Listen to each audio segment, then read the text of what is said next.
قال الله تبارك وتعالى في الكلام المجيد أعوذ بالله من الشيطان الرجيم بسم الله الرحمن الرحيم يا أيها الذين آمنوا استعينوا بالصبر والصلاة إن الله مع الصابرين ولا تقولوا لمن يقتل في سبيل الله أموات بل أحياء ولكن لا تشعرون یا ایھا الذین آمنوا اے لوگو جو ایمان لائے ہو استعینوا مدد طلب کرو بالصبر ساتھ صبر کے والصلاۃ اور نماز کے ان اللہ بے شک اللہ مع الصابرین صبر کرنے والوں کے ساتھ ہے ولا تقولوا اور نہ تم کہو لمن انہیں جو یقتلوا قتل کیے جائیں فی سبیل اللہ اللہ کی راہ میں اموات کہ یہ مردہ ہیں بلکہ احیاء وہ زندہ ہیں ولیکن اور لیکن لا تشعرون نہیں تم شعور رکھتے ہیں۔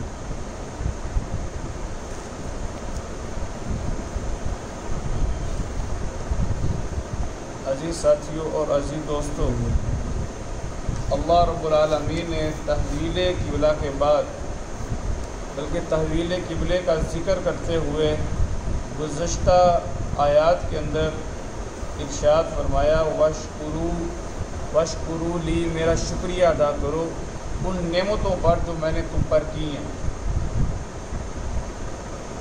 انسان کے اوپر دو طرح کے حالات رہتے ہیں، ایک حالات وہ ہوتے ہیں جن پر انسان کے اوپر اللہ رب العالمین کی طرف سے نعمتیں احسان اور فضل ہوتا ہے اور انسان اللہ رب العالمین کا شکریہ ادا کرتا ہے۔ دوسرے حالات وہ ہوتے ہیں جن پر انسان کے اوپر کبھی آزمائش یا تکلیف آتی ہے تو اس وقت انسان کو صبر کرنا ہوتا ہے۔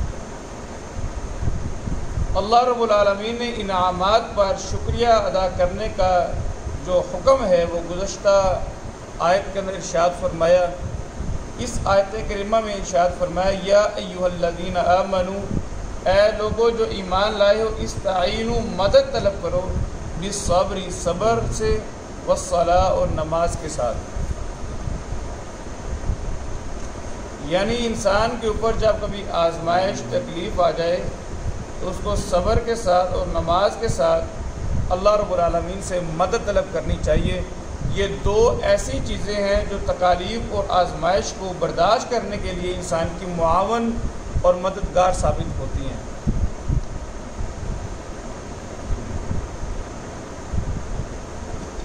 صبر عمومی طور پر ہم سمجھتے ہیں کہ بعض اوقات اگر انسان کے اوپر کوئی تکلیف یا آزمائش آ جائے اس کو برداشت کرنا واویلا نہ کرنا اس کو صبر کہا جاتا ہے، مگر صبر کا صرف یہی معنی نہیں ہے۔ صبر کا معنی یہ بھی ہے کہ اگر انسان کوئی نیکی کر رہا ہے اس نیکی کے اوپر قائم رہے، ثابت قدم رہے، یہ بھی صبر کہلاتا ہے۔ نمازیں 5 وقت ادا کرتا ہے تو 5 وقت مستقل مزاجی کے ساتھ با وقت نمازیں ادا کرنا بھی صبر ہے۔ اسی طرح دین اسلام کے دیگر امور جو انسان سر انجام دیتا ہے ان کو باقاعدگی کے ساتھ اور ثابت قدمی کے ساتھ اچھے طریقے سے ادا کرنا صبر کہلاتا ہے۔ اسی طرح صبر یہ ہے کہ انسان ایسے عوامل جن سے اللہ رب العالمین نے انسان کو روکا ہے، منع کیا ہے، انسان اس سے باز رہے، اپنے آپ کو اپنے نفس کو روکے رکھے اللہ رب العالمین کی نافرمانی کے کاموں سے، یہ بھی صبر کہلاتا ہے۔ صبر کی 3 قسمیں ہیں۔ ایک یہ ہے کہ نیکی کر رہا ہے تو ان پر ثابت قدم رہے، منہیات یعنی معصیت کے کام ان سے اپنے آپ کو روکے رکھے، دوسری قسم یہ ہے، اور تیسری یہ ہے کہ کبھی آزمائش یا تکلیف آ جائے تو واویلا کرنے کی بجائے صبر کرے، برداشت کرے اس کو۔ اللہ رب العالمین نے ایمان والوں کو اپنے حضور مدد طلب کرنے کے 2 راستے، 2 طریقے بتلائے، ایک صبر ہے اور دوسرا نماز۔ یعنی جو آدمی صبر کرتا ہے اللہ تعالیٰ اس کے ساتھ ہوتے ہیں، جو نماز ادا کرتا ہے اللہ رب العالمین اس کے بھی ساتھ ہوتے ہیں۔ فرمایا ان اللہ مع الصابرین، بے شک اللہ رب العالمین صبر کرنے والوں کے ساتھ ہے۔ جسے اور یہاں پر اللہ رب العالمین اپنی معیت کا ذکر کر رہے ہیں، جس طرح اللہ کے نبی صلی اللہ علیہ وسلم سے اللہ تعالیٰ نے ارشاد فرمایا لا تحزن ان اللہ معنا، کہ گھبرائیے گا نہیں، میں اللہ آپ کے ساتھ ہوں۔ یعنی جس آدمی کے ساتھ اللہ ہو اس آدمی کو کبھی گھبرانے کی یا پریشان ہونے کی ضرورت نہیں ہے، لیکن اللہ اسی کے ساتھ ہوں گے جو آدمی نیک اور اچھے کام کرے گا۔ آگے ارشاد فرمایا وَلَا تَقُولُوا، اور نہ تم کہو لمن، انہیں جو یقتل، قتل کیے جائیں فی سبیل اللہ، اللہ کی راہ میں، اموات، کہ وہ مردہ ہیں، بلکہ احیاء، وہ زندہ ہیں، ولیکن لا تشعرون، اور لیکن تم شعور نہیں رکھتے۔ عزیز بھائیو، ہجرت جو ہم تحویل قبلہ جو ہم پیچھے سماعت فرما کے آئے ہیں، غالباً رجب یا شعبان کی دوسری تاریخ کو یہ واقعہ پیش آیا، اللہ کا حکم آیا، اور غزوہ بدر جو ہے رمضان المبارک کی 2 تاریخ کو ہوتی ہے، 2 ہجری رمضان المبارک، ہجرت کا دوسرا سال ہے اور رمضان المبارک کا مہینہ ہے۔ 2 ہجری رمضان المبارک کا مہینہ ہے جس میں غزوہ بدر ہوتی ہے۔ تو غزوہ بدر اور تحویل قبلہ کے اندر 2 ماہ کا وقفہ آتا ہے۔ ان آیات سے یوں معلوم ہوتا ہے کہ اللہ رب العالمین ابھی جنگ سے قبل ہی جنگ کی تیاری کے لیے مسلمانوں کو تیار کر رہے ہیں، اور فرمایا کہ وَلَا تَقُولُوا لِمَن يُقْتَلُ فِي سَبِيلِ اللَّهِ أَمْوَاتٌ۔ پچھلی آیات میں ہم نے پڑھا کہ اللہ تعالیٰ نے فرمایا، آیت میں ارشاد فرمایا کہ صبر کرو جب آزمائش آ جائے۔ تو جب انسان پر تکلیف یا آزمائش آتے ہے تو سب سے زیادہ جو نقصان انسان کو بہت کو اٹھانا پڑتا ہے اپنی جان کا نقصان ہے۔ تو اس حوالے سے ارشاد فرمایا کہ جو لوگ میں اللہ کی راہ میں جہاد کرتے ہوئے شہید ہو جاتے ہیں تم ان کو مردہ نہ کہو۔ عزیز بھائیو، یہ ایسا آدمی جو اللہ کی راہ میں لڑتا ہے اس کی عظمت اور شان کے حوالے سے اللہ رب العالمین نے یہاں پر ذکر کیا کہ انہیں یہ نہ سمجھو کہ وہ مر کھپ گئے ہیں اور جو دنیا کے اندر رہ گئے ہیں کافر وہ عیاشی کر رہے ہیں، اور میں ایسا نہیں ہے، بلکہ جو دنیا سے چلے گئے وہ اللہ کے حضور بہترین زندگی بسر کر رہے ہیں۔ عزیز بھائیو، یہاں پر ایک بات بہت اہم سمجھنے والی ہے، وہ یہ ہے کہ اس دنیا سے جو بھی آدمی چلا جائے، خواہ مسلمان ہو یا کافر ہو، وہ اگلی زندگی زندہ ہوتا ہے، وہ برزخی زندگی ہوتی ہے۔ انسان جب دنیا سے رخصت ہوتا ہے، قبر میں چلے جاتا ہے، اس کے بعد اس کی اگلی زندگی شروع ہو جاتی ہے۔ مسلمان ہوتا ہے تو اس کے لیے جنت کے لیے دروازہ قبر سے کھول دیا جاتا ہے، کافر ہوتا ہے تو اس کے لیے جہنم کا دروازہ کھول دیا جاتا ہے۔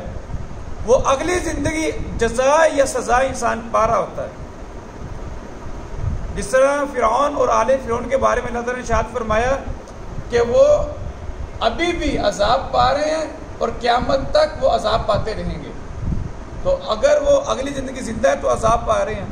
تو اس لیے یہ جو چیز ہے نا کہ کوئی بھی اگر کہہ دیا جائے کہ شہید زندہ ہے تو کہتے ہیں کہ جناب شہید زندہ ہے تو اللہ کے نبی زندہ کیوں نہیں ہے؟ اگلی زندگی ہر کوئی زندہ ہے، مگر اس زندگی کا اس دنیا کی زندگی کے ساتھ کوئی تعلق نہیں ہے۔ جس طرح ہم عالم ارواح کے اندر تھے وہ بھی ایک زندگی تھی، عالم ارواح سے ہم دنیا میں آئے ہیں، یہ بھی زندگی ہے۔ کہ ہمیں معلوم ہے عالم ارواح میں ہم کیسے حالت میں تھے؟ ہمیں نہیں معلوم، ہمیں کوئی شعور نہیں ہے۔ اسی طرح ہمیں اگلی زندگی کا بھی کوئی شعور نہیں ہے، اور اگلی زندگی والوں کا اس دنیا کے ساتھ اب کوئی تعلق یا واسطہ نہیں رہا۔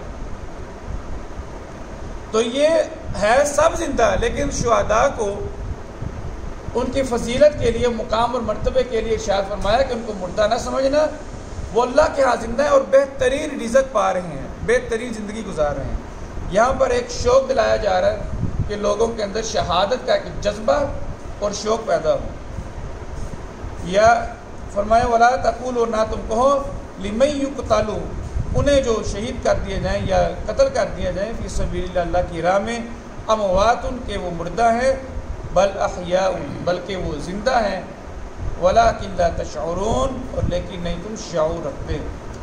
ریوائز کر لیجئے، یا ایھا الذین آمنو، اے لوگوں جو ایمان لائے ہو، استعینوا مدد طلب کرو، بالصبری ساتھ صبر کے، والصلاۃ اور نماز کے، ان اللہ بے شک اللہ، مع الصابرین صبر کرنے والوں کے ساتھ ہے. ولا تقولوا اور نہ تم کہو، لمن انہیں جو، یقتل قتل کیے جائیں، فی سبیل اللہ اللہ کی راہ میں، اموات کہ وہ مردہ ہیں، بل احیاء بلکہ وہ زندہ ہیں، ولکن لا اور لیکن نہیں، تشعرون تم شعور رکھتے. یا ایھا الذین آمنو، اے لوگوں جو ایمان لائے ہو، استعینوا مدد طلب کرو، بالصبری ساتھ صبر کے، والصلاۃ اور نماز کے، ان اللہ بے شک اللہ، مع الصابرین صبر کرنے والوں کے ساتھ ہے. ولا تقولوا اور نہ تم کہو، لمن یقتل انہیں جو قتل کر دیے جائیں، فی سبیل اللہ اللہ کی راہ میں، اموات کہ وہ مردہ ہیں، بل احیاء بلکہ وہ زندہ ہیں، ولکن لا تشعرون اور لیکن نہیں تم شعور رکھتے.